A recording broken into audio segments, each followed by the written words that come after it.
Hi, I'm Mike from 1A Auto. We've been selling auto parts for over 30 years.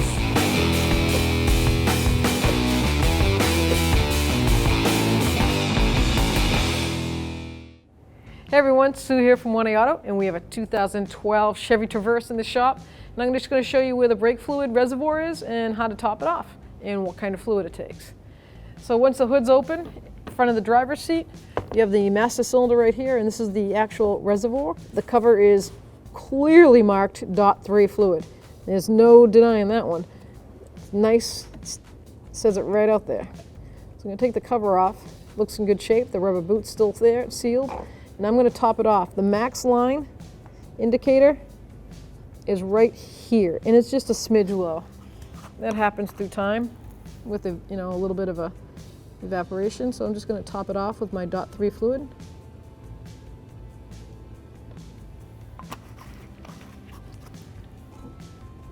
Put my cover back on.